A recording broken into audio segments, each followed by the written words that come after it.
Saudara yang terkasih, kami sangat menyadari semakin hari persoalan hidup ini bukannya semakin berkurang, malah semakin kompleks. Terkadang gelombang dan guncangan hidup ini terlalu deras, sehingga rasa takut dan putus asa sering menghantui kita. Kami dari Yayasan Juma Tidahan GKBS Batam mencoba hadir di tengah-tengah saudara dan menyapa saudara-saudara sekalian melalui acara Sapaan Kasih. Selamat malam pemirsa Batam TV yang kami kasihi.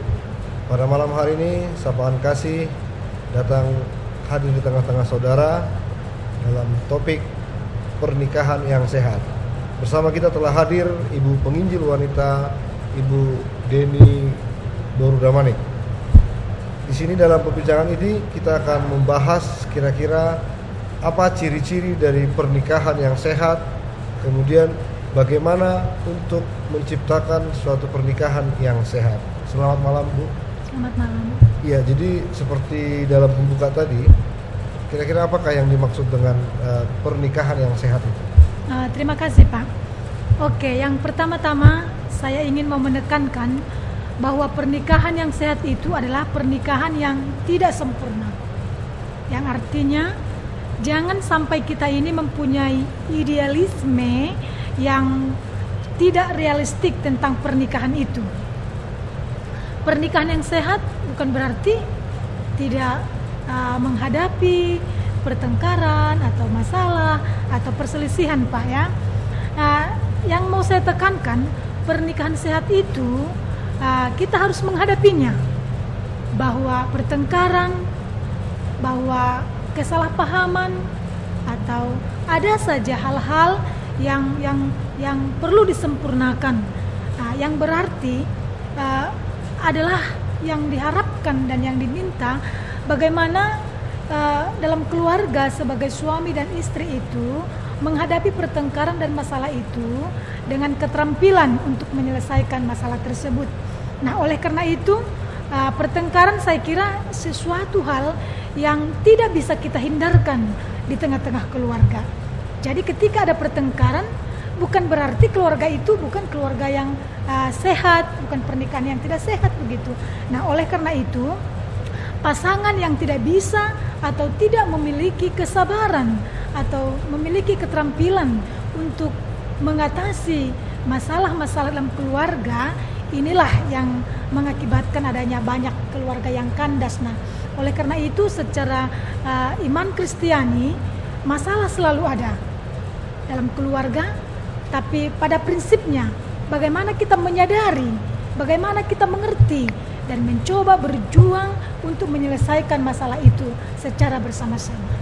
Iya, berarti bisa dikatakan bahwa pernikahan yang sehat itu adalah atau pernikahan dengan kecerdasan atau keterampilan dalam menyelesaikan masalah dan menghadapi masalah.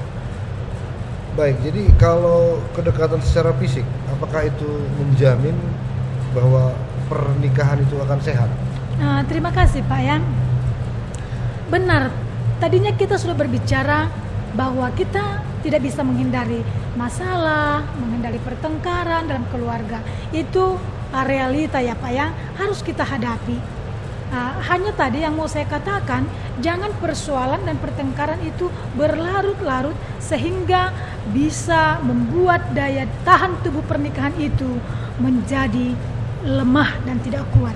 Nah, ketika Bapak menanyakan apakah suatu kiat atau boleh dikatakan kedekatan secara fisik itu adalah jaminan begitu, Pak, ya. Saya mau mengatakan pernikahan yang sehat bukannya selalu mesra, selalu berdekapan, atau itu adalah salah satu ciri-ciri yang bahagia, bukan berarti begitu, Pak, ya. Tapi saya mau katakan tentang pernikahan yang mau saya katakan saling mencintai, itu prinsip dasarnya gitu. Jadi bukan seperti yang di film-film itu gitu, selalu bareng atau selalu tertawa, bercanda, atau selalu duduk di restoran gitu, itu salah satu ciri-ciri keluarga sehat gitu, tidak. Tapi bagaimana prinsip kasih yang ada tertanam dalam keluarga itu yang bisa menutupi banyak kelemahan, banyak kehilapan, banyak keterbatasan antara suami dan istri. Oleh karena itu saya mau mengatakan bahwa perasaan kasih pada masa berpacaran tadinya itu semarak banget ya, ada perhatian yang begitu penuh. Namun setelah kita lewati proses yang bertahap, ternyata tidak selamanya, bahkan bisa pupus, bahkan itu akan semakin menipis karena ada banyak pekerjaan yang dituntut atau pekerjaan yang harus diselesaikan. Jadi jangan sampai tidak ada lagi perasaan sayang, perhatian, dan prinsip dasar tadinya saling melengkapi gitu Pak.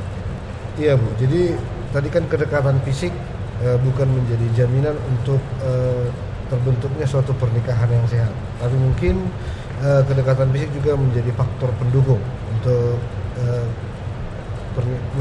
menciptakan pernikahan yang sehat. Tadi kedekatan fisik, sekarang bagaimana dengan kehadiran anak-anak atau bagaimana anak-anak di tengah keluarga? Apakah ini termasuk faktor untuk menunjang atau membentuk suatu pernikahan yang sehat? Ya, terima kasih Pak. Benar ketika saya mengatakan bahwa kedekatan fisik bukan jaminan ya. Untuk konteks kita di Batam ini ada banyak dengan pekerjaan yang sangat sibuk, bahkan sip-sipan untuk bekerja, bahkan dalam 2 minggu bisa saja tidak ada kedekatan fisik gitu ya bersama-sama. Namun saya mau menekankan tadinya bahwa ketika ada prinsip dasar saling mempercayai, kasih sayang dengan firman Tuhan, kita mau baca dari kitab Efesus, dikatakan dalam kitab Efesus, kasih Kristus adalah dasar kasih suami istri dalam pasal yang 6. Nah, oleh karena itu, ketika Bapak mau bertanya, apakah memang kehadiran anak gitu sangat berpengaruh sekali? Benar Pak, itu bisa mengalihkan perhatian, itu bisa menjalin kebersamaan kembali. Bahkan ketika ada perselisihan, ada pertengkaran, dengan hadirnya anak, itu akan bisa membuat pupus dan bisa melupakan itu. Dan kehadiran anak itu bisa juga sebuah makna untuk memberikan pemulihan lagi di tengah-tengah keluarga itu. Oleh karena itu, ketika hubungan suami istri, pernikahan yang sehat itu dilandasi dengan takut akan Tuhan, maka tiada sesuatu hal pun sebenarnya pertengkaran yang tidak bisa diselesaikan. Oleh karena itu, dalam firman Tuhan sebagai keluarga sehat dalam Kristiani adalah ketika kita benar-benar takut akan Tuhan, maka tidak akan berakhir dengan perceraian begitu. Selalu bisa kita atasi bersama-sama dengan pengharapan kepada Tuhan. Ya, berarti kalau ada keluarga yang belum mempunyai anak, bisa nggak disebut bahwa faktor penunjang untuk terbentuknya keluarga sehat itu, pernikahan yang sehat itu berkurang? Gimana nih? Sebenarnya tidak sih Pak, karena memang banyak kok pernikahan keluarga Kristen juga tidak punya anak begitu ya. Sebab memang tujuan pernikahan itu sebenarnya bukan itu yang paling utama, tapi bagaimana antara suami dan istri itu saling menopang menjadi satu tubuh dalam segala kelemahan dan kelebihannya, menjadi satu misi, satu pengharapan dalam tujuan bersama. Nah, saya mau mengatakan boleh saja ya dengan anak itu memang mengalihkan perhatian kita, tapi bukan suatu jaminan juga Pak. Ada banyak juga anaknya, tapi memang keluarga itu bukan pernikahan yang sehat karena tidak ada kasih yang menjadi landasan dari pengampunan di tengah-tengah keluarga itu. Iya, kalau kita lihat dari landasan firman Tuhan, jadi kira-kira apa yang menjadi landasan kita sebagai keluarga Kristen untuk menciptakan pernikahan yang sehat? Ya, terima kasih Pak. Firman Tuhan dalam kitab Efesus mengatakan kasih Kristus adalah dasar hidup sebagai suami istri. Dikatakan dalam nats ini, hai istri, tunduklah kepada suamimu seperti kepada Tuhan, karena suami adalah kepala istri, sama seperti Kristus adalah kepala jemaat. Dialah yang menyelamatkan tubuh. Nah, demikianlah dimintakan sebaliknya kepada istri dan kepada suami, tunduklah seperti tunduk kepada Kristus. Iya. Jadi kalau kita simpulkan dari pembicaraan kita tadi, ternyata pernikahan yang sehat itu adalah pernikahan yang berlandaskan Kristus, yang berlandaskan Tuhan. Adapun kedekatan fisik, kedekatan terhadap anak, kehadiran anak-anak merupakan penunjang untuk menciptakan atau membentuk pernikahan yang sehat. Tetapi untuk menciptakan pernikahan yang sehat hanya berlandaskan kepada kasih daripada Kristus itu sendiri. Begitu ya Bu ya? Iya. Terima kasih Bu atas kehadirannya. Saudara pemirsa Batam TV yang kami kasihi, demikian dulu perbincangan kita dengan Ibu Penginjil Wanita Deni Nurudamanik tentang pernikahan yang sehat. Semoga perbincangan ini dapat bermanfaat buat kita semua, buat keluarga kita, dan Tuhan memberkati. Selamat malam.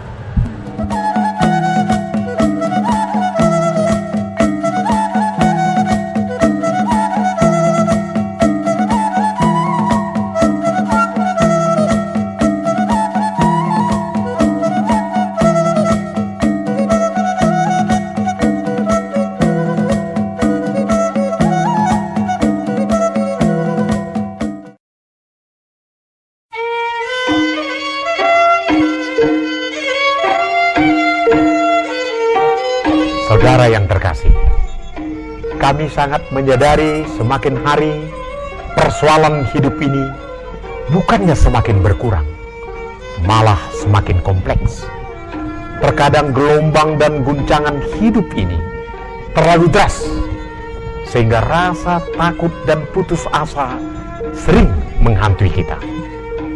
Kami dari Yayasan Juma Tidahan GKBS Batam mencoba hadir di tengah-tengah saudara dan menyapa saudara-saudara sekalian melalui acara Sapaan Kasih.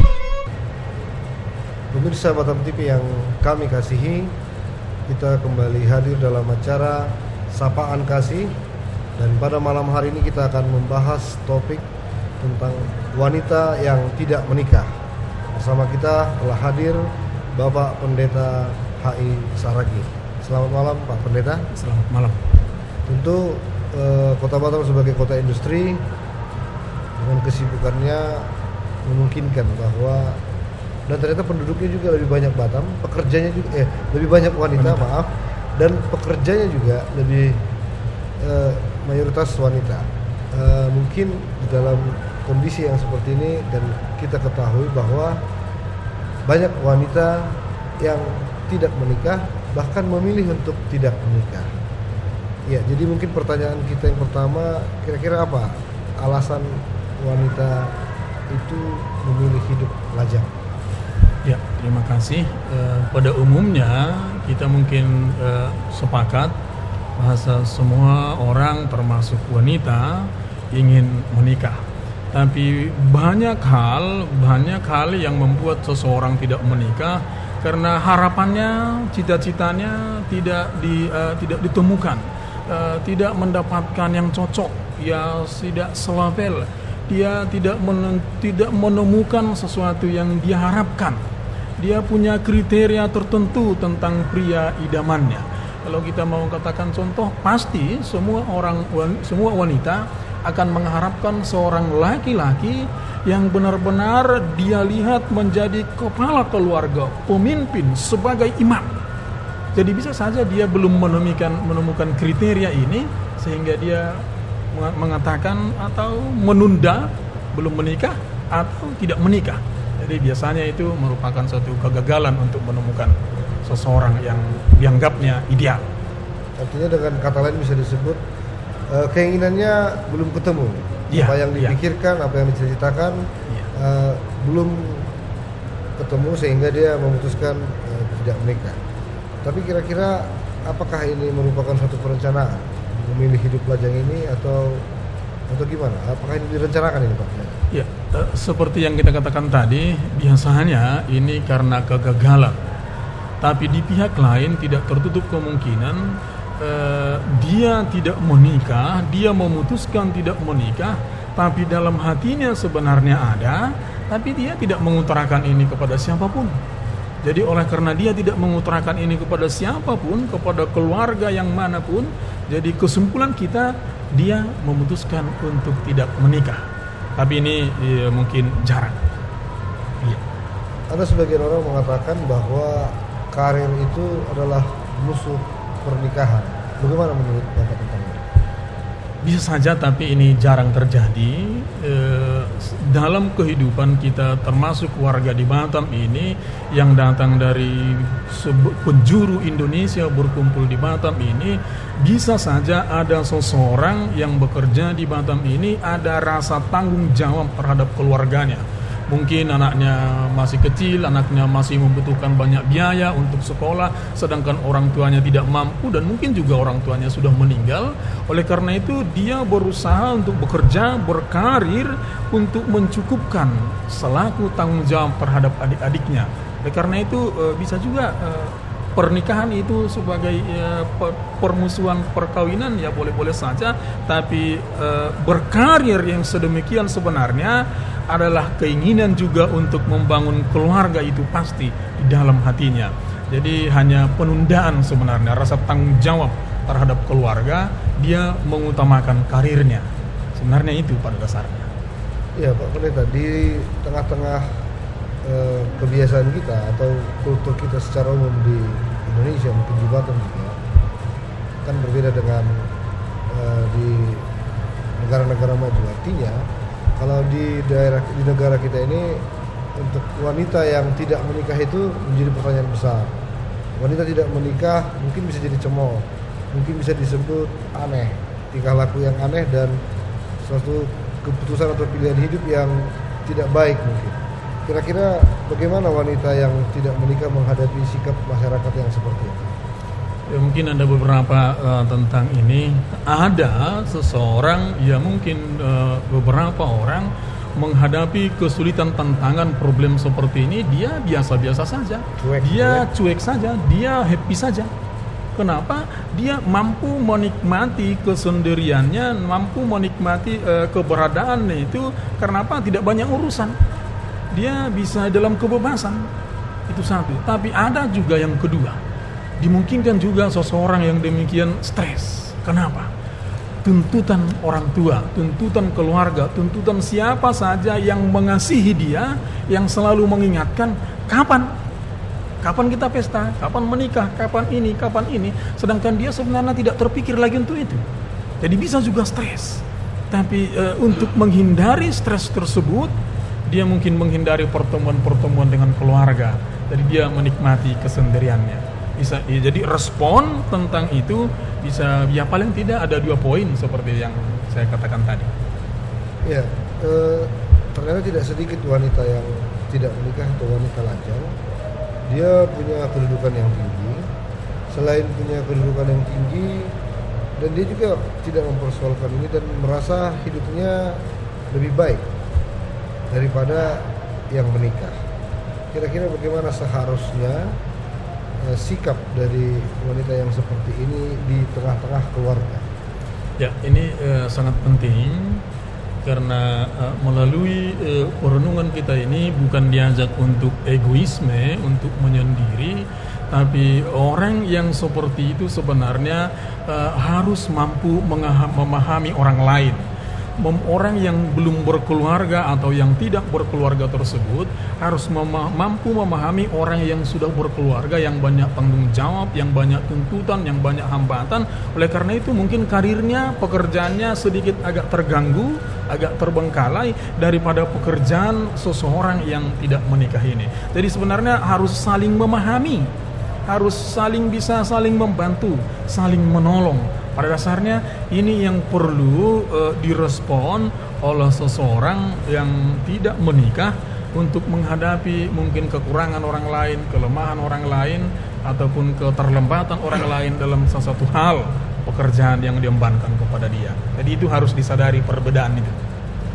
Ya, jadi bagi wanita yang tidak menikah atau wanita lajang, kira-kira apa saran buat mereka sehingga kesendirian itu menjadi bagian hidup yang sangat real? Ya, terima kasih. Dia harus menjalin relasi. terhadap orang lain. Memang ini bisa saja timbul kesulitan bagaimana seseorang menjalin relasi kepada orang lain ketika temannya ini sudah berkeluarga, sudah punya suami dan sudah punya anak.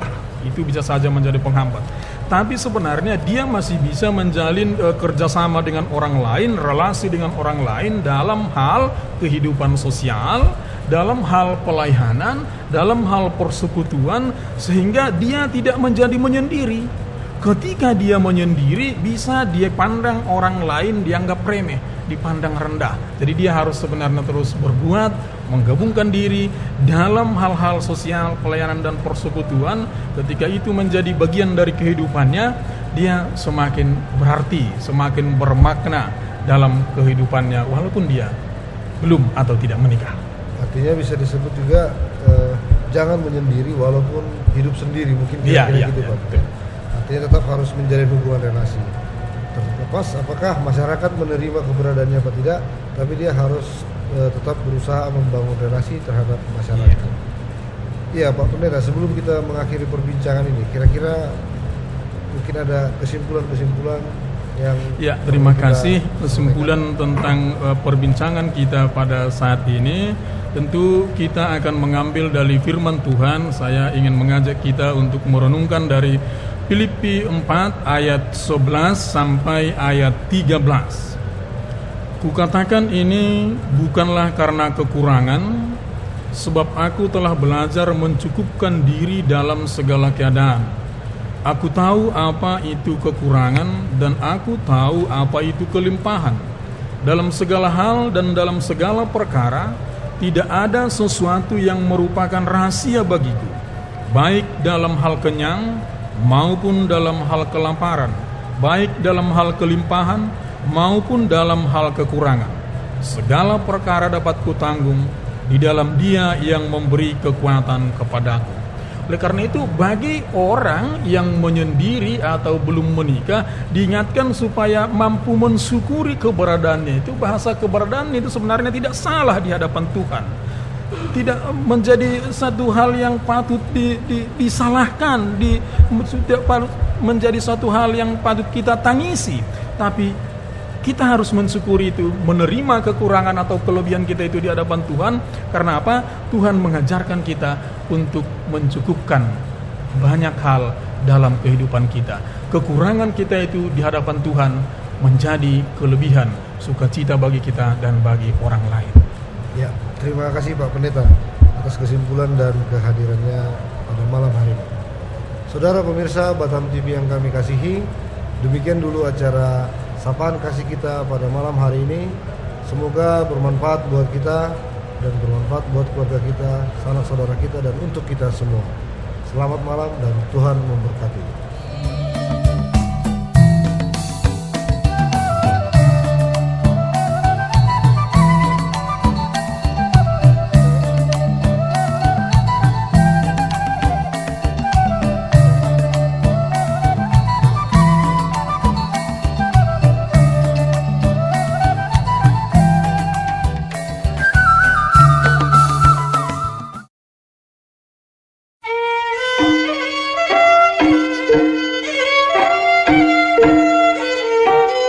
Saudara yang terkasih, kami sangat menyadari semakin hari persoalan hidup ini bukannya semakin berkurang, malah semakin kompleks. Terkadang gelombang dan guncangan hidup ini terlalu deras, sehingga rasa takut dan putus asa sering menghantui kita. Kami dari Yayasan Juma Tidahan GKBS Batam mencoba hadir di tengah-tengah saudara dan menyapa saudara-saudara sekalian melalui acara Sapaan Kasih. Pemirsa Batam TV yang kami kasihi, kita kembali dalam acara Sapaan Kasih, dan malam ini kita berbincang-bincang dengan topik gangguan stres pasca trauma. Telah hadir pada malam hari ini penginjil wanita Ibu Deni Burudamani. Selamat malam Bu. Selamat malam. Ya, ini masalah gangguan stres pasca trauma. Kira-kira apa yang bisa kita sampaikan atau apa yang bisa Ibu uraikan tentang masalah-masalah yang seperti ini? Terima kasih Pak. Pertama-tama saya mau katakan arti dari trauma ya. Saya mau maksudkan istilah trauma itu adalah peristiwa yang mengerikan yang membuat seseorang fobia atau diliputi oleh rasa takut yang berlebihan oleh karena sesuatu hal, peristiwa-peristiwa yang dia lihat bahkan dialami sendiri.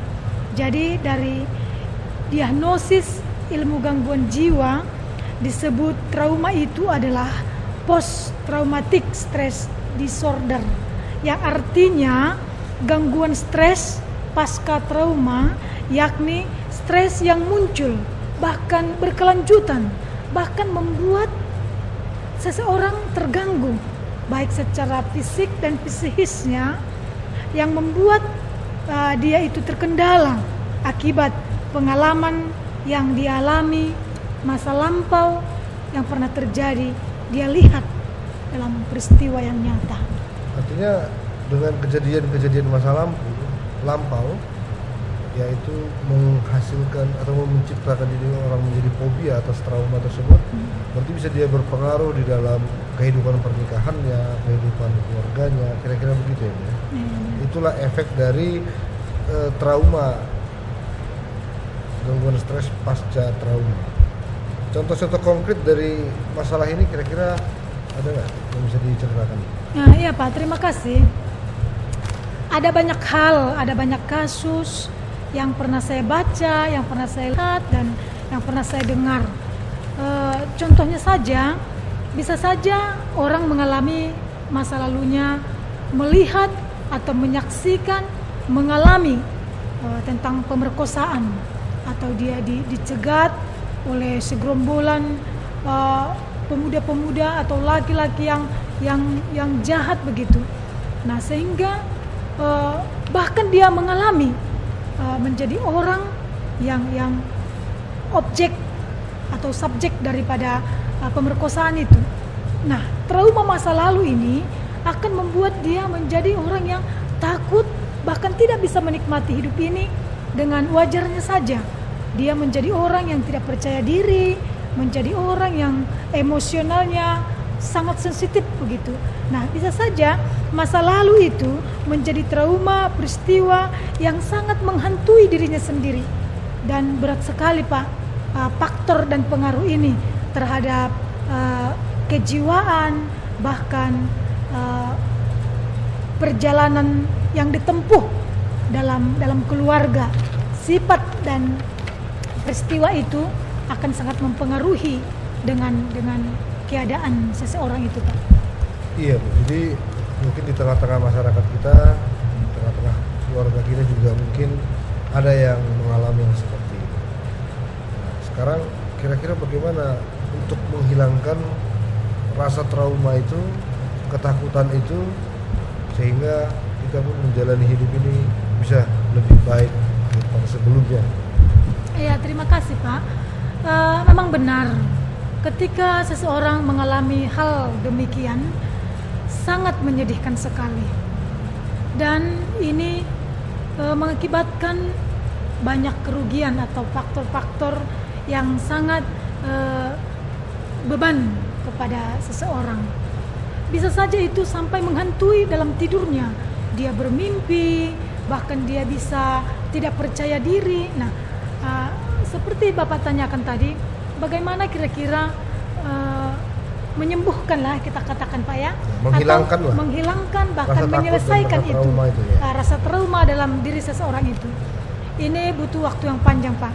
Secara psikologinya ya, saya sendiri pernah mengalami demikian juga. Ketika masa kanak-kanak saya mempunyai orang tua guru gitu Pak ya, di sekolahan. Pada masa kanak-kanak itu ternyata bisa saja dalam alam pikiran anak-anak itu ada kecemburuan juga begitu. Nah, ketika saya punya orang tua sebagai guru, ternyata ada tugas belajar kami untuk belajar matematika begitu Pak. Namun karena guru sudah menuntut harus selesai pada waktu yang telah ditentukan, namun sahabat-sahabat saya itu belum selesai begitu. Nah, ketika mereka mau minta pertolongan dari saya tidak mau. Mereka pernah membuka atau membuat tikus yang busuk kepada hidung saya dan sangat bau dan busuk sekali. Dan peristiwa itu saya alami bertahun-tahun. Ada kebencian, ada rasa dendam. Bahkan memang dalam proses sampai 10 tahun saya benci sekali kepada seekor tikus. Nah, ketika ada gambar tikus saja, saraf saya sudah dan hidung saya sudah mencium bau busuk begitu, Pak. Alangkah mengerikan sekali. Ketika saya naik motor saja, ketika ada tikus, saya takut sekali dan sangat takut sekali. Dan bisa saja dengan rasa takut saya itu juga membuat dan mengajarkan, mewariskan itu juga kepada anak saya yang tadinya sebenarnya itu tidak perlu untuk ditakuti begitu. Nah, menurut pengalaman saya dan setelah saya baca buku juga, ternyata itu butuh proses panjang, Pak. Kita harus dikembalikan kepada peristiwa yang tadinya pernah terjadi. Kita dibawa kepada peristiwa itu dan kita harus melihat nyata itu. Bahkan pernah seorang psikologi menolong saya dengan kembali menggambar seekor tikus, mencintai dan mewarnai tikus itu, sehingga saya tidak benci lagi dengan masa lalu itu. Nah, oleh karena itu ada banyak hal langkah-langkah untuk itu.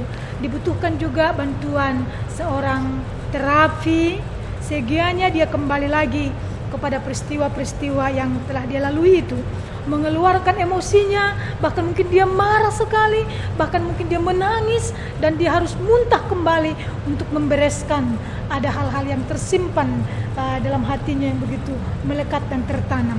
Oleh karena itu butuh proses panjang.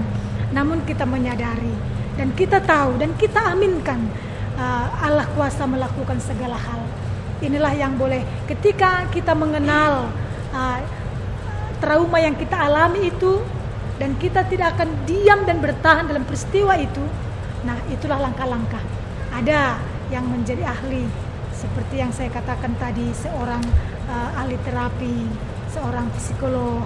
Nah, dan kita juga tidak pernah melupakan bahwa dengan jujur punya relationship yang baik dengan Allah, itu adalah langkah-langkah untuk memberikan penyembuhan yang pertama, Pak. Iya, artinya bisa dikatakan seberat apapun trauma itu, sebesar apapun masalah itu, pada prinsipnya sebenarnya ketakutan itu sendiri dapat dihilangkan.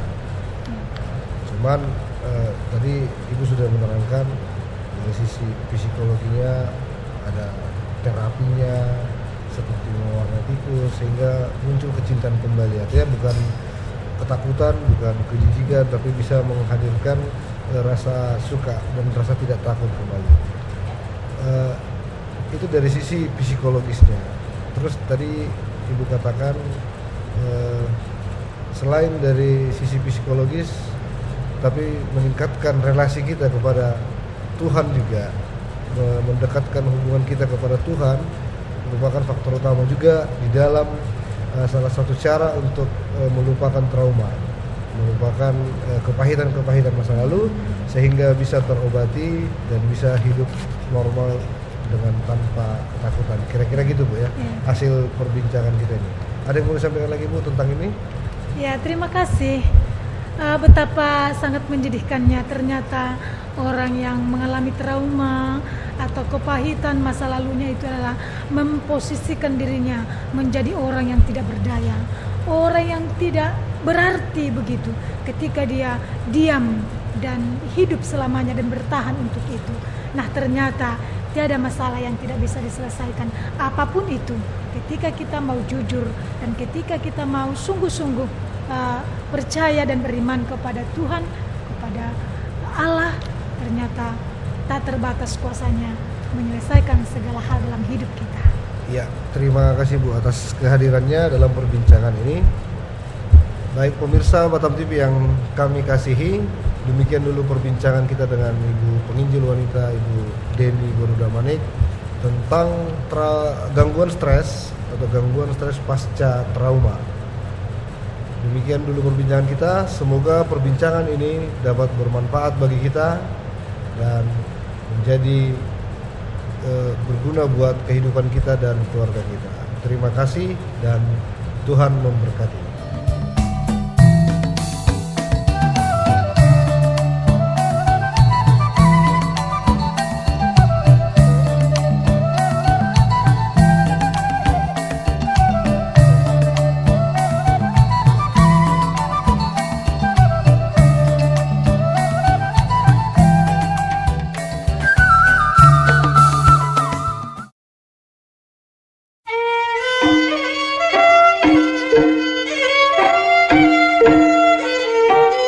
Saudara yang terkasih, kami sangat menyadari semakin hari persoalan hidup ini bukannya semakin berkurang, malah semakin kompleks. Terkadang gelombang dan guncangan hidup ini terlalu deras, sehingga rasa takut dan putus asa sering menghantui kita. Kami dari Yayasan Juma Tidahan GKBS Batam mencoba hadir di tengah-tengah saudara dan menyapa saudara-saudara sekalian melalui acara Sapaan Kasih. Selamat malam pemirsa Batam TV yang kami kasihi. Kita kembali hadir di dalam acara Sapaan Kasih dan topik kita kali ini tentang anak baik. Kita akan berbincang-bincang bagaimana yang disebut anak baik bersama Bapak Pendeta HI Saragi. Selamat malam Pak Pendeta. Selamat malam. Jadi mungkin kita sering mendengar ada istilah kata baik, dan itu kita sering mencontohkan atau menyebut kepada anak kita, anak baik atau anak ini baik sekali, mungkin anak ini manis sekali, kira-kira seperti itu. Kira-kira pengertian baik itu sepertinya seperti apa sebenarnya? Pengertian baik yang bagaimana sebenarnya? Biasanya bagi orang tua mengatakan anaknya baik, anaknya manis, ketika anaknya itu penurut, anaknya itu belum disuruh sudah tahu apa yang mau dikerjakan, anaknya tidak melawan. Biasanya definisi anak baik, anak yang manis itu ketika sesuatu yang menyenangkan. Biasanya itu definisi dari orang tua, ketika tidak menyusahkan, tidak menyulitkan, tapi pada umumnya ketika dia disuruh cenderung patuh. Ini biasanya alasan kita mengatakan bahasa anak kita baik. Ya, itu kan biasanya Pak ya. Artinya kalau seorang anak memuaskan hati orang tuanya disebut menjadi anak baik. Tapi yang sebenarnya seperti apa? Itu kan dari perasaan orang tua. Yang sebenarnya seperti apa yang bisa disebut anak yang baik itu? Ya, terima kasih. Ya memang biasanya bagi orang tua standarnya anak baik itu ketika dia mematuhi keinginan kita. Tapi sebenarnya anak baik itu selaku orang tua kita harus juga peka melihatnya. Kenapa? Karena sebentar lagi anak kita itu akan berpisah dari kita. Tidak hanya ketika dia berkeluarga, tapi ketika dia sekolah, dia sudah mulai berpisah. Oleh karena itu, keinginan itu akan pasti bertabrakan, kemauan itu pasti akan tidak bisa lagi sejalan, kepatuhan itu pasti nanti akan berlawanan. Oleh karena itu, selaku orang tua sebenarnya kita tidak harus membuat satu standar kepatuhan penurut itu menjadi definisi anak baik. Itu sebenarnya tidak boleh. Ya, artinya bukan menjadi jaminan waktu katakanlah masa kecil baik, berarti nanti sudah dewasa bisa menjadi lain gitu ya. Iya, benar. Ketika kita katakan seorang anak kita itu baik, sangat penurut waktu kecil, itu bukan jaminan pada dia menjadi besar, dia menjadi orang tua nanti menjadi orang yang baik. Kenapa? Ada satu hal yang patut diwaspadai ketika seorang anak kita katakan dia baik, ketika dia berhasil, ketika dia bisa memuaskan hati orang tuanya, ini akan mendidik dia selalu berusaha menyenangkan orang tua. Ketika kecenderungan itu tetap bertumbuh, dia akan tidak tahu lagi apa keinginannya. Malahan dia juga mungkin tidak tahu nanti apa keinginan Tuhan. Yang dia tahu adalah menyenangkan orang tuanya dan menyenangkan orang lain. Jadi tidak satu jaminan. Oh, berarti ini yang disebut menjadi orang yang pasif itu ya Pak? Ya, ada kecenderungannya orang yang demikian menjadi pasif. Kenapa? Ada satu ketakutan bagi seorang yang selalu ingin memuaskan orang lain, memberi sukacita bagi orang lain. Dia selalu sangat berhati-hati. Dia sebentar merenungkan, ini benar tidak? Ini direspon secara positif tidak? Ini baik tidak? Ketika dia timbul satu keyakinan ini, dia sanksi direspon orang lain baik atau positif, dia sanksi untuk itu, dia akan berdiam diri. Artinya dia terlalu banyak berpikir, terlalu banyak pertimbangan, sehingga melangkah pun dia agak sulit. Akhirnya lebih banyak memikirkan daripada melakukan. Nah, kira-kira problem-problem lain Pak Pendeta yang berhubungan dengan ini? Memang problemnya adalah ketika seseorang berusaha selalu memuaskan orang lain, ketika dia berbuat puas ketika orang lain bertepuk tangan, merespon aplaus yang sangat banyak, itu ukurannya bagi dia berhasil. Ya, ini memang menumbuhkan satu hal yang tidak menguntungkan bagi pertumbuhannya ke depan. Kenapa? Bisa saja kondisi itu membuat dia tidak percaya diri. Tidak ada kesempatan untuk mempercayai dirinya sendiri, tapi dia hanya mempercayai respon orang lain, tepuk tangan orang lain.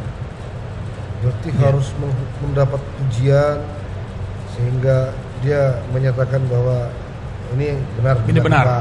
Kira-kira. Iya. Jadi dampak negatifnya nanti itu yang bisa kita dapat ya Pak. Iya.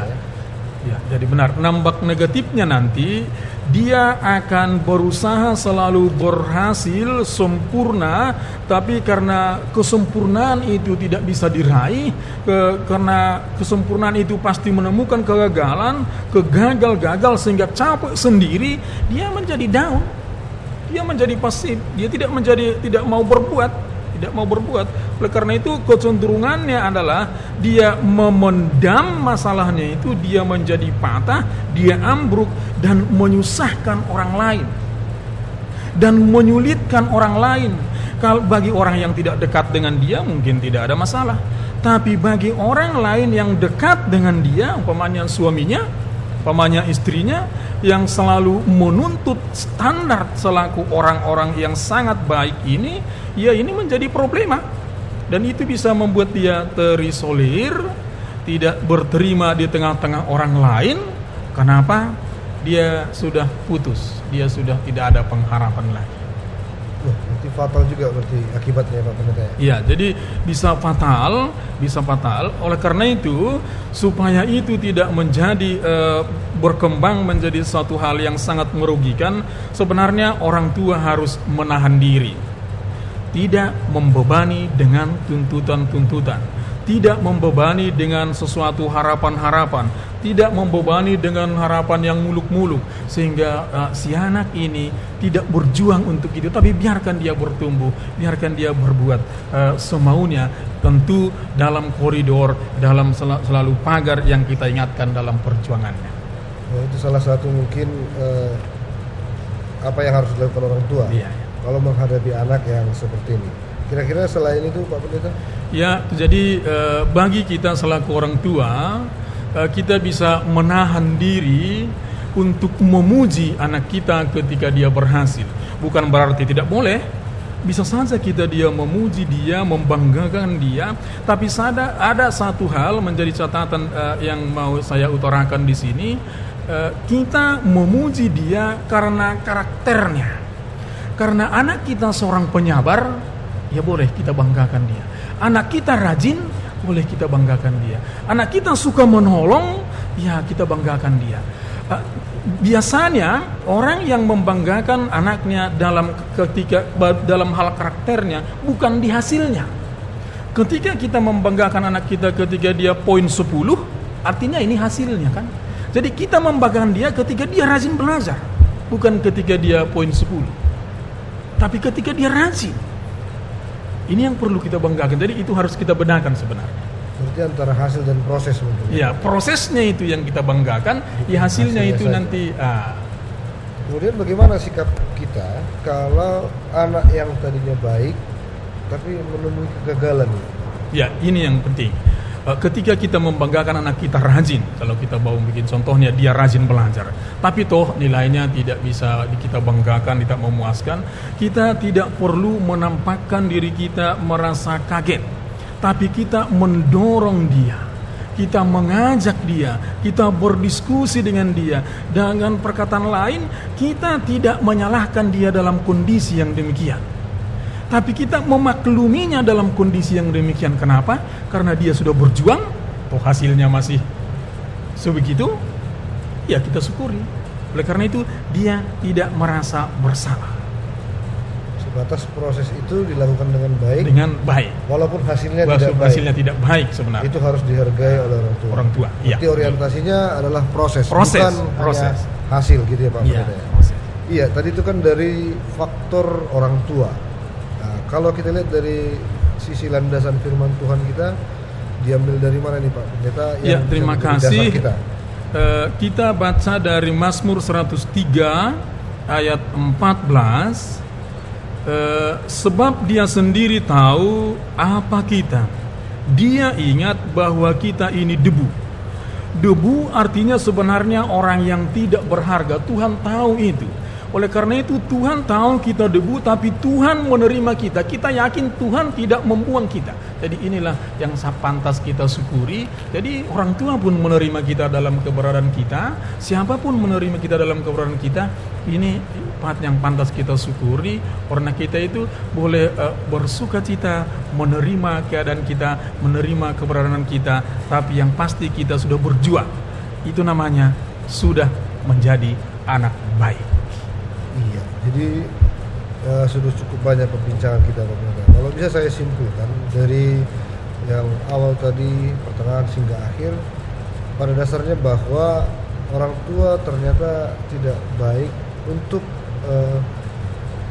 memaksakan anaknya sesuai kehendaknya saja. Ya, betul. Artinya jangan dilatih anak itu melakukan sesuatu untuk kepuasan orang tua. Ya.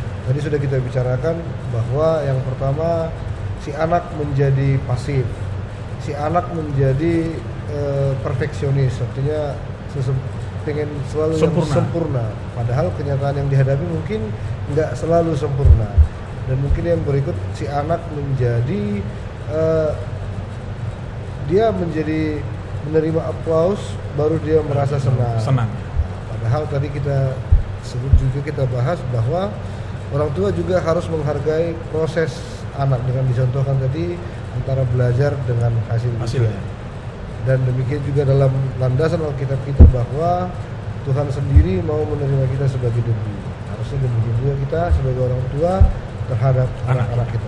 Ya, mungkin itu yang menjadi dapat garis besar atau kesimpulan kita malam ini Pak Pendeta. Terima kasih atas kehadirannya.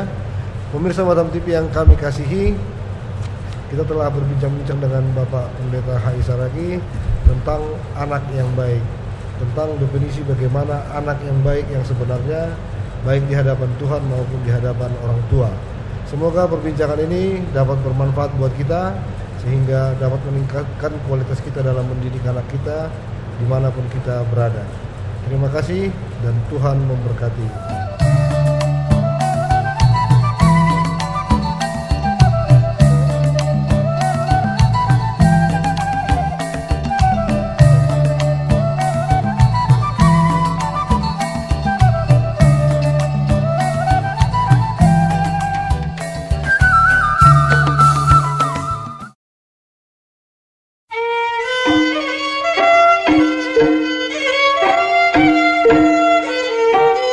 Saudara yang terkasih, kami sangat menyadari semakin hari persoalan hidup ini bukannya semakin berkurang, malah semakin kompleks.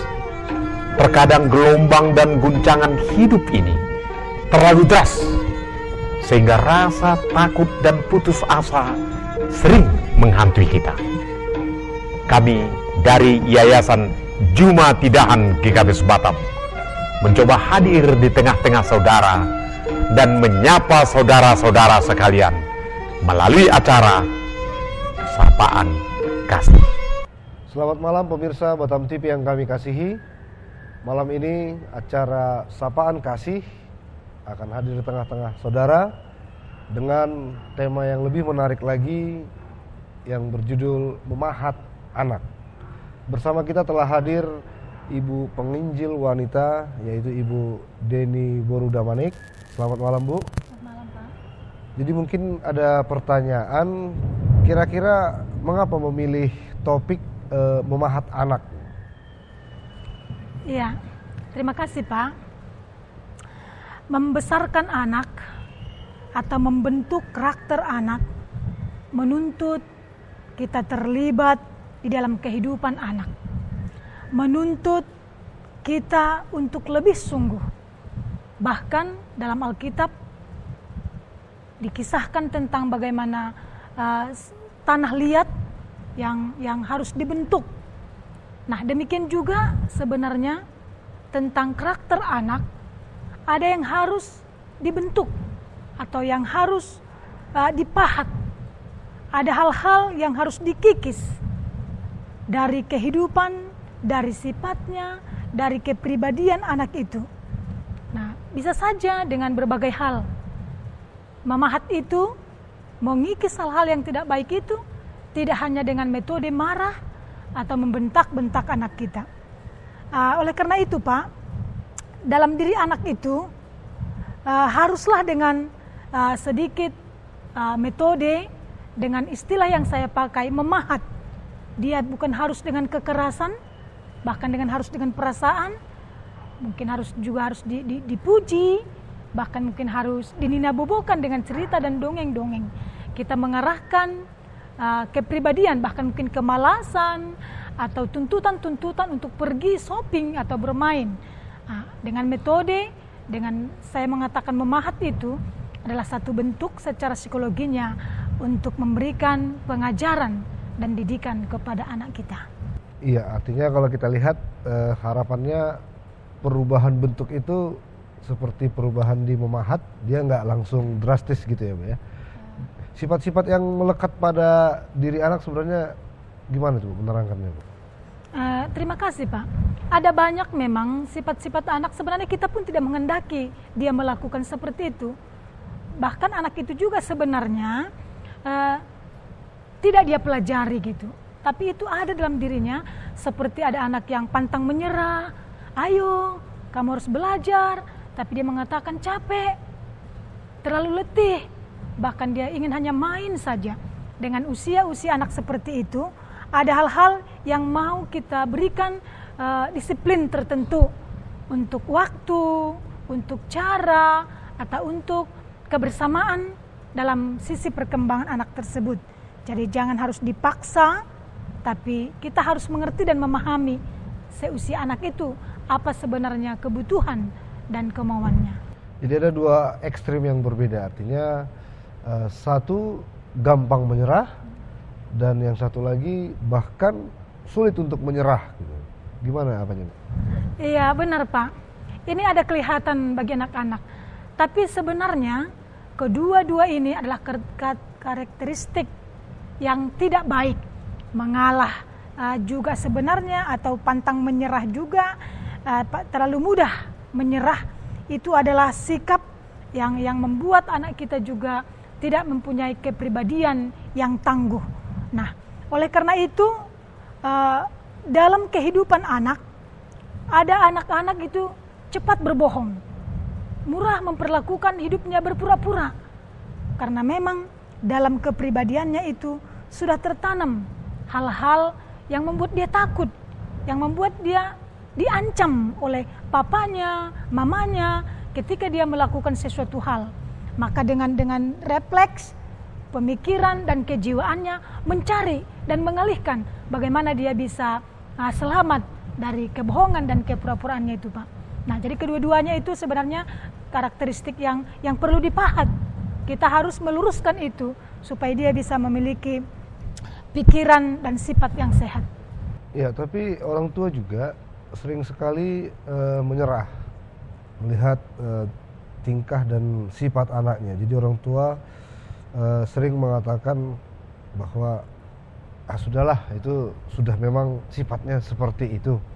Kira-kira gimana penjelasan tentang kalau orang tua yang suka menyerah sehingga sifat anak itu seolah-olah dipasrahkan, ya udah begitulah adanya gitu. Ya, terima kasih. Seperti perbincangan yang minggu kemarin itu juga telah diuraikan. Pertama-tama kita harus memahami sifat anak itu. Namun saya memberikan suatu catatan, yaitu orang tua juga yang berperan sebagai mama, sebagai papa, bahkan kakak dan abangnya itu jangan selalu menyoroti dan memvonis anak itu dari sifat negatifnya saja begitu. Nah, tapi sedikit demi sedikit, kalau anak murah cemas, sering orang tua terus marah atau memvonis dia anak yang bodoh, gitu seperti itu. Nah, tapi bagaimana kita tampil sebagai orang-orang yang dekat kepada anak itu yang sangat mempengaruhi sekali secara psikologinya untuk membentuk karakter yang baru, karakter yang sehat. Mulailah dengan pola reaksi atau dengan gambar atau dengan sebuah nyanyian. Ada banyak hal yang mau kita ajarkan lewat peristiwa kali atau lewat temannya kali. Nah, kita mau mengikis ternyata yang murah menyerah, yang berbohong itu adalah tidak baik. Ya, tadi di dalam contoh tadi ada anak yang suka berbohong, yang pandai berpura-pura. Jadi sebagai anak yang perlu dipahat itu bagaimana itu, Bu? Iya, terima kasih, Pak. Benar, dari kepribadian anak itu kita sudah tahu itu adalah sifat buruk begitu ya.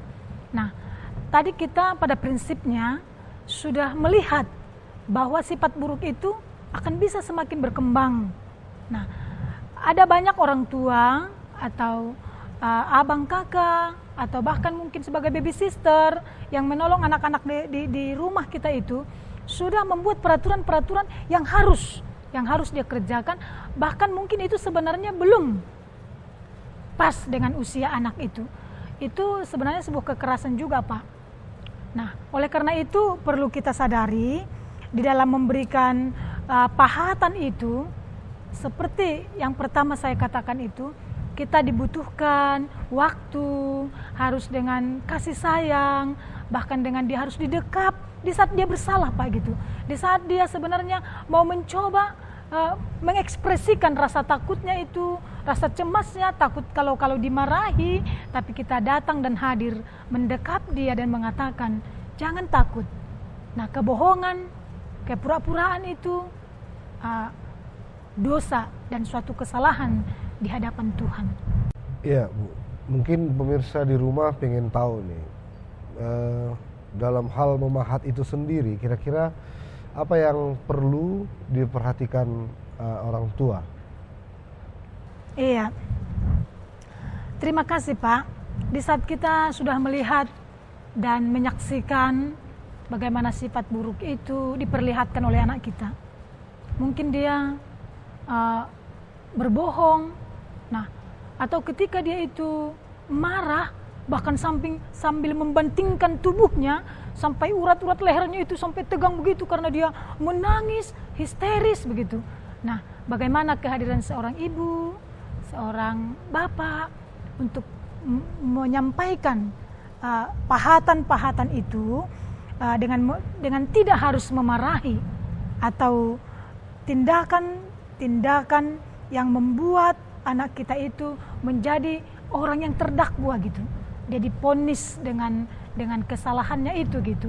Tapi kita mencoba dulu meluangkan waktu, bahkan memberi teguran, bahkan kita perhadapkan saja bagaimana sebagai anak kita mau tanya, apakah dia itu benar melakukan itu? Apakah kita sudah melihat ada buktinya? Jangan sekali-sekali ketika ada juga ponis atau abang atau adiknya mengadu dan melaporkannya, langsung orang tua itu memponis dia anak yang bandel, anak yang jahat begitu. Tapi pahatan itu, apakah memang dia terbukti begitu? Apakah memang dia mengakuinya?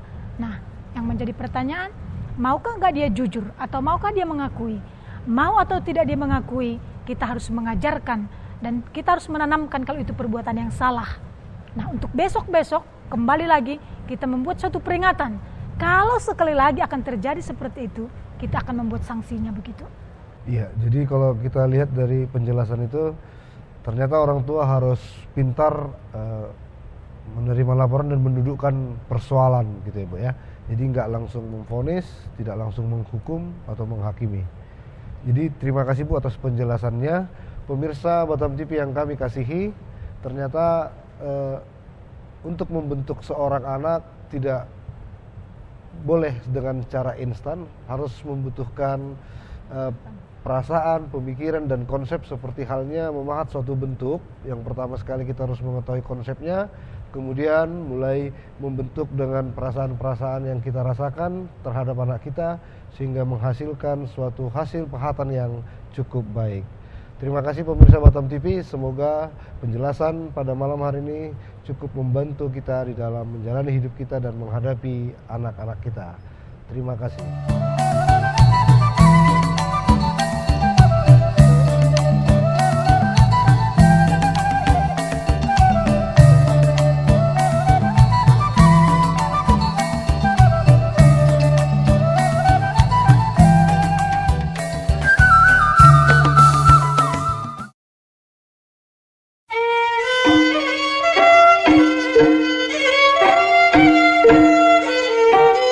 Saudara yang terkasih, kami sangat menyadari semakin hari persoalan hidup ini bukannya semakin berkurang, malah semakin kompleks. Terkadang gelombang dan guncangan hidup ini terlalu deras, sehingga rasa takut dan putus asa sering menghantui kita. Kami dari Yayasan Juma Tidahan GKBS Batam mencoba hadir di tengah-tengah saudara dan menyapa saudara-saudara sekalian melalui acara Sapaan Kasih. Selamat malam pemirsa Batam TV yang kami kasihi. Kita kembali malam ini dengan acara Sapaan Kasih. Topik kita kali ini dengan judul Mengapa Anak Tidak Menurut. Bersama kita telah hadir Bapak Pendeta H.I. Saragih. Kita akan berbincang-bincang tentang mengapa anak tidak menurut. Selamat malam Pak Pendeta. Selamat malam. Jadi memang terkadang orang tua mengharapkan anak itu selalu manis, penurut, dan tidak suka melawan. Tapi kenyataannya sering anak itu mempunyai karakter yang keras, artinya berlawanan dengan apa yang diinginkan oleh orang tua. Bahkan misalnya contohnya suka membantah. Kira-kira bagaimana ini bisa terjadi Pak Pendeta? Ya, terima kasih. Memang kita harus sadari anak-anak memang tidak sama. Ada orang yang suka menurut, ada orang yang tidak suka menurut karena memang ia seorang yang sangat keras, sikap menantang, malahan kalau dilarang dia selalu berusaha untuk melawan. Ini artinya ada karakternya, ada dalam dirinya sesuatu kemauan keras. Itu memang yang membuat tadi semua tidak sama, ada perbedaannya. Jadi apakah yang sedemikian itu selalu berakibat negatif gitu? Sebenarnya tidak, tapi harus kita ingat, harus orang tua menyadari juga, harus diarahkan dengan tepat. Sehingga dia menjadi anak yang tangguh. Malahan ketika pribadi yang demikian mempunyai kemauan keras bisa diarahkan dengan tepat, dia adalah menjadi orang-orang yang bisa kita katakan tingkat keberhasilannya sangat tinggi karena dia tidak mudah diombang-ambingkan. Oleh karena itu ketika ada anak kita dengan kemauan keras, mungkin ada sikap menantang, itu jangan kita berusaha untuk mengikis itu, tapi bagaimana kita mengarahkannya supaya semakin kuat, semakin kokoh, semakin berdaya guna. Tapi ada juga anak yang seperti ini Pak Pendeta. Dia kalau di rumah sangat penurut, tapi kalau di luar itu sangat berani dan bahkan mungkin liar gitu, bahkan berlebihan gitu. Ya, ini dimungkinkan karena dia di rumah dia langsung melihat ibu dan bapaknya sebagai orang yang sangat kuat. Ketika orang tuanya menghukum, dia tidak ada bisa berbuat apa-apa. Dia tidak bisa melawan. Tapi ketika dia di luar ada kebebasan. dia merasa kuat. Oleh karena itu ketika dia bertemu dengan kawan-kawannya, di situ dia menggalang, menampakkan sesuatu kekuatan. Itu makanya dia bisa di rumah nampaknya penurut, tapi di luar rupanya dia menjadi orang yang sangat giat, sangat melawan, sangat berjuang, dan mungkin sangat keras. Kemudian ada juga anak yang berkemauan keras, katanya cenderung itu egois. Jadi kira-kira bagaimana mengarahkan ini Pak Pendeta supaya tidak sangat berlebihan? Ya, terima kasih. Memang ini kecenderungannya pasti dia agak egois, karena memang ada kemauan yang sangat kuat. Tapi ini sebenarnya boleh kita pagari, kita jaga, tapi dengan satu penjelasan yang jelas. Kalau kita mengatakan sesuatu ini tidak baik untuk dikerjakan, jelaskan sejelas-jelasnya bagi dia sehingga dia mengerti, oh benar, ini rupanya tidak baik. Kalau kita katakan sesuatu itu baik untuk dikerjakan, jelaskan juga supaya dia mengerti. Jadi penjelasan itu, pengertian itu memamagari dia untuk tidak keluar dari hal-hal yang tidak baik. Jadi kemauan kerasnya itu dia lakukan itu untuk hal-hal yang baik. Itu perlu. Jadi ada pagar, kita ingatkan dia. Jadi perlu ada pagar dan penjelasan ya Pak Pendeta ya. Kelihatannya ada beberapa faktor yang menyebabkan anak itu tidak penurut. Kira-kira sebesar apa pengaruhnya gitu terhadap ketidakpenurutannya anak gitu? Ya, ini memang berbeda-beda, sama seperti yang kita katakan tadi dalam awal pembicaraan kita. Ada banyak sekali karakter anak-anak, ada yang penurut, ada yang melawan dan sebagainya. Oleh karena itu selaku orang tua sebenarnya harus mengenali semua pribadi-pribadi anaknya. Ada anak yang ketika dia diingatkan secara pelan, dia tidak mau, dia tidak mengerti. Tapi harus dengan keras, harus ya mungkin dimarahi. Tapi anak yang lain, kita kalau berbuat marah atau kekerasan, dia tersinggung. Karena dia walaupun kita pelan mengingatkan, dia sudah mengerti. Jadi perbedaan itu harus semua kita jelas, mengerti, mengenal anak-anak kita satu persatu. Ini sangat penting, jangan disamaratakan. Itu membuat satu hal yang tidak baik. Tapi apakah itu enggak menimbulkan dampak iri Pak terhadap perbedaan-perbedaan tadi? Mungkin si anak kan bisa tidak mengerti sehingga dia melihat perbedaan itu menjadi perbedaan kasih sayang. Gimana itu? Ya, memang pada dasarnya seorang anak yang sering kita ingatkan, sering kita marahi, pada dasarnya sebegitu besar kita memarahi dia, pada intinya sebegitu besar juga kita untuk menyayanginya. Tapi bukan berarti orang yang tidak pernah kita marahi di tengah-tengah keluarga kita tidak perlu menyayangi, kita sayangi. Tapi hanya sepintas dia sudah mengerti. Tapi orang yang agak keras tadi, orang yang kita marahi tadi, kita harus membuat sesuatu yang spesifik, membuat suatu perencanaan yang jelas untuk menyayangi dia, untuk mengasihi dia, sehingga itulah yang menjadi kenangan yang sangat berharga bagi dia. Jadi sebenarnya tidak terjadi perbedaan, tapi hanya karena konteks kondisi anak yang berbeda, tapi sebenarnya pada intinya lah sangat kita sayangi. Orang tua sering, kalau kita lihat di dalam kehidupan sehari-hari, orang tua sangat menyayangi anak yang penurut, kemudian anak yang patuh. Bahkan orang tua sangat tidak menyayangi itu kalau anaknya pemberontak, anak yang suka melawan orang tua. Bagaimana ini Pak? Benar, ini memang hal yang wajar, hal manusiawi.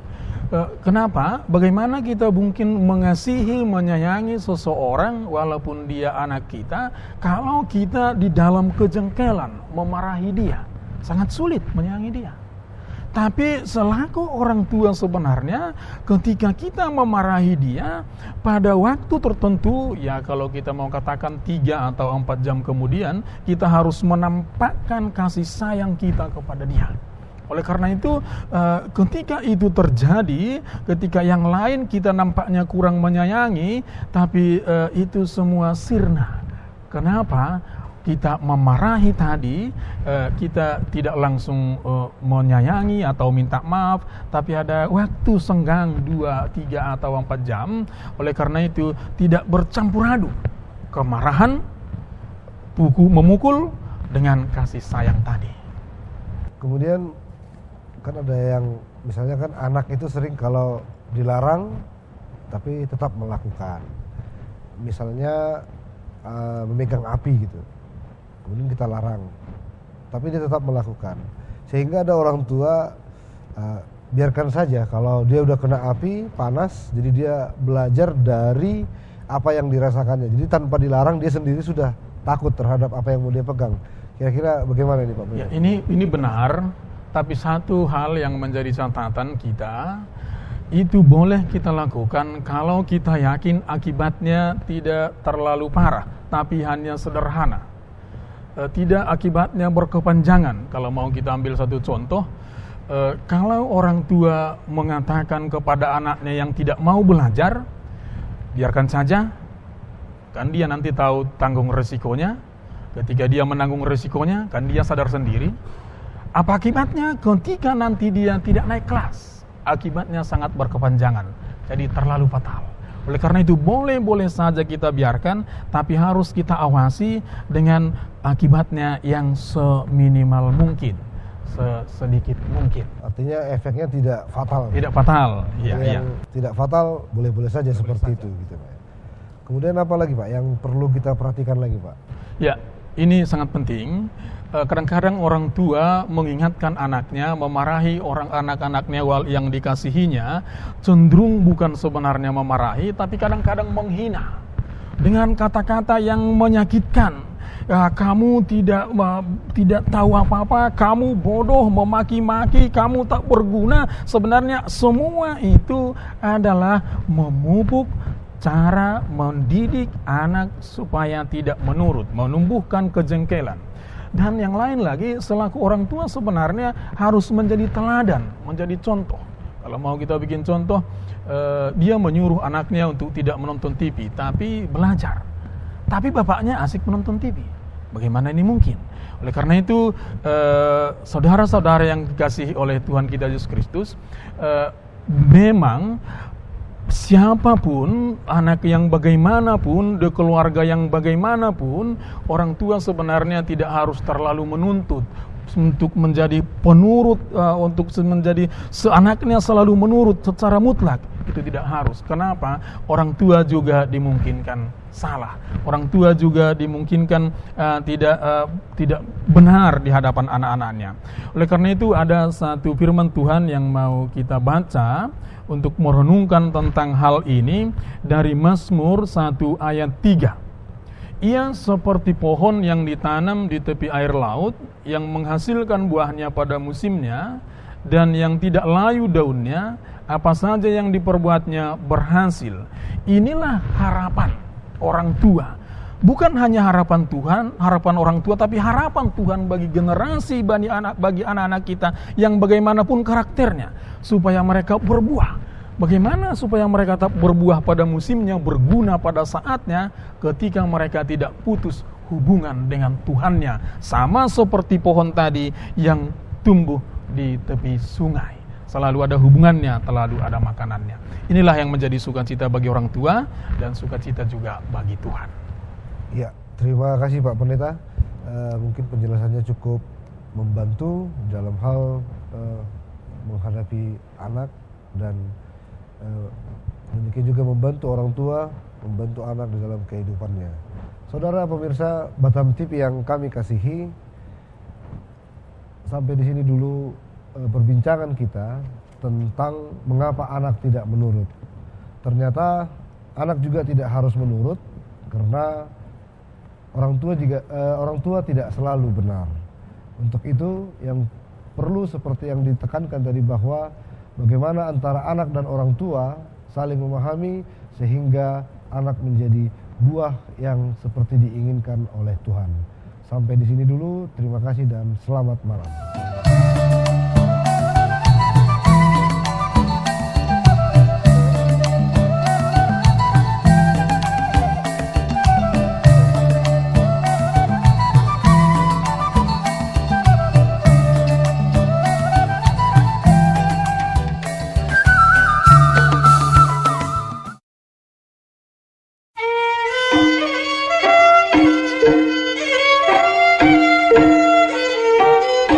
Saudara yang terkasih, kami sangat menyadari semakin hari persoalan hidup ini bukannya semakin berkurang, malah semakin kompleks.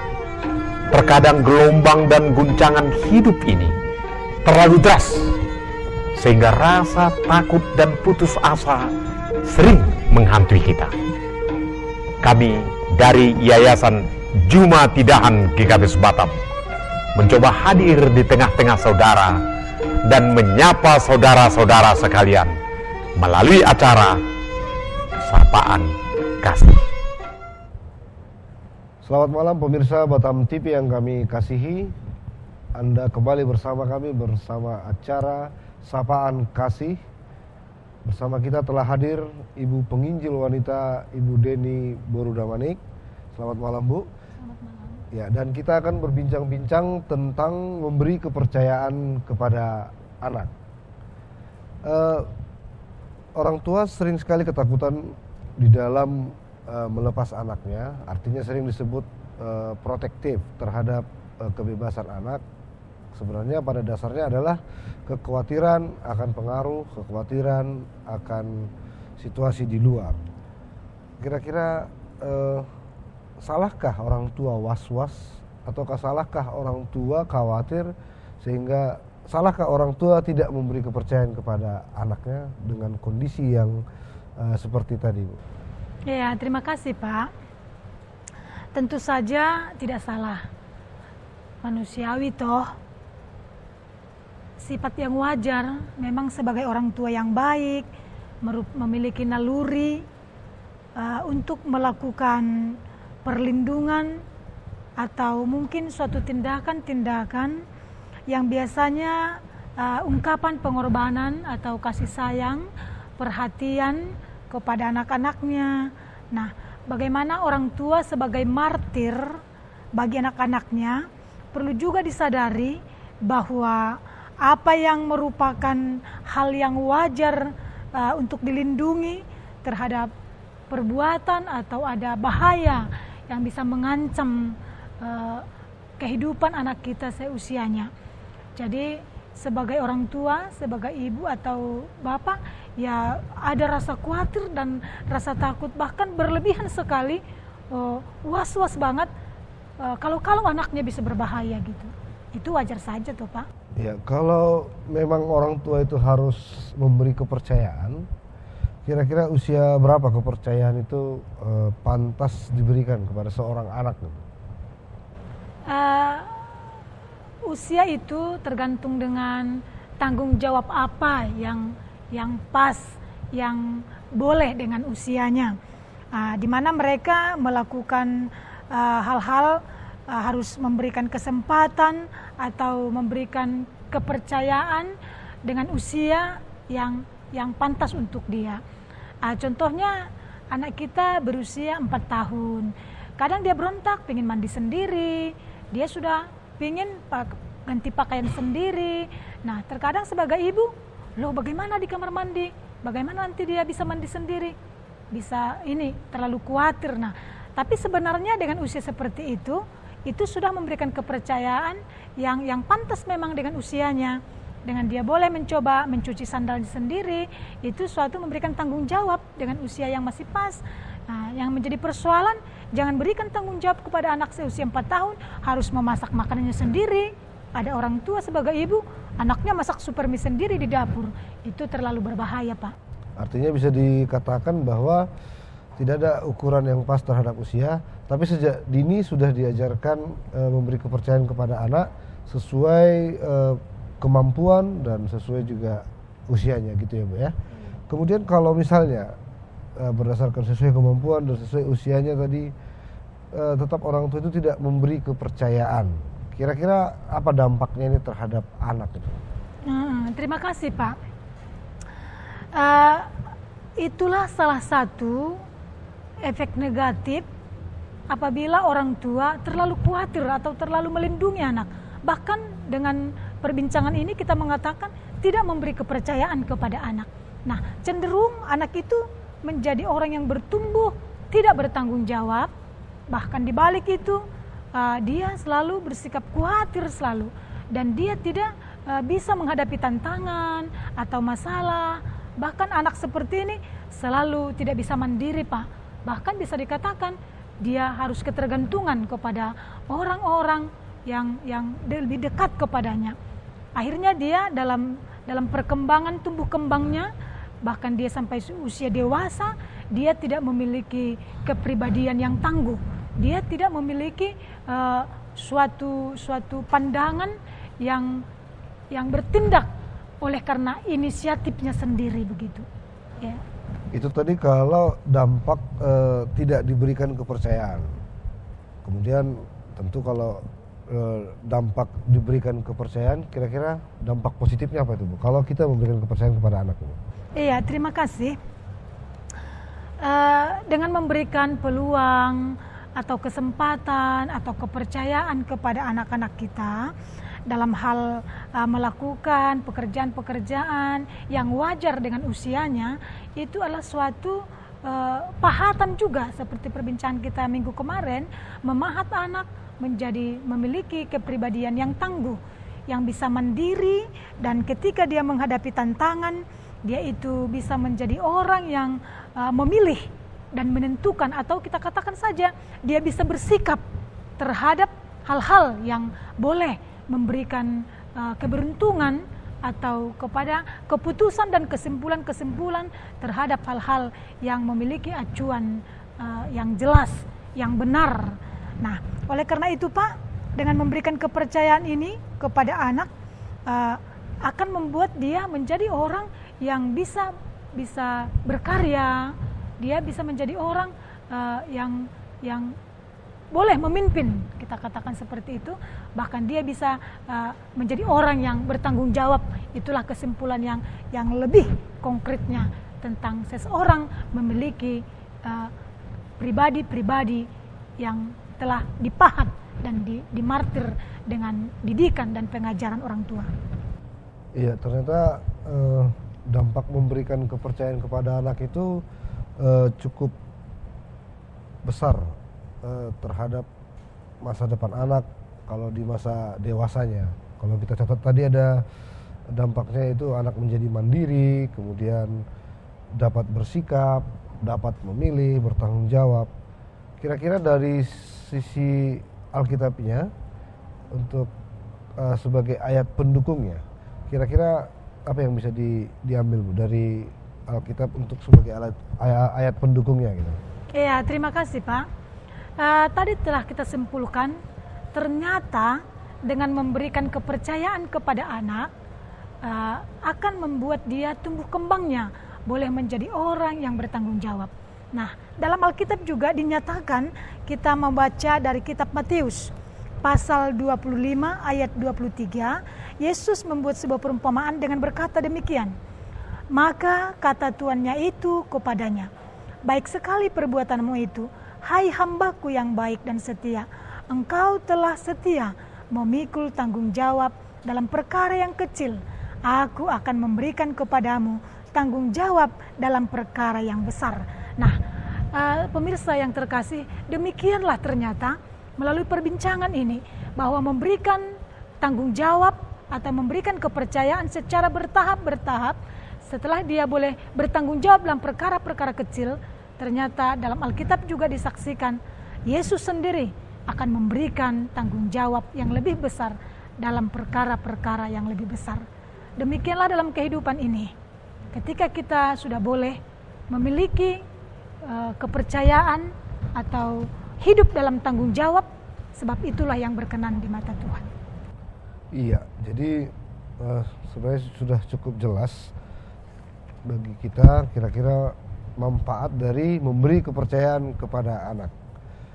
Saudara pemirsa Batam TV yang kami kasihi, ternyata memberi kepercayaan bagi anak dapat menciptakan anak yang mandiri, kemudian bertanggung jawab, sehingga bisa mengurus diri sendiri, sehingga tidak mudah menyerah, dapat memilih, dan yang paling utama adalah bertanggung jawab dan bisa bersikap sesuai dengan masalah yang dihadapinya.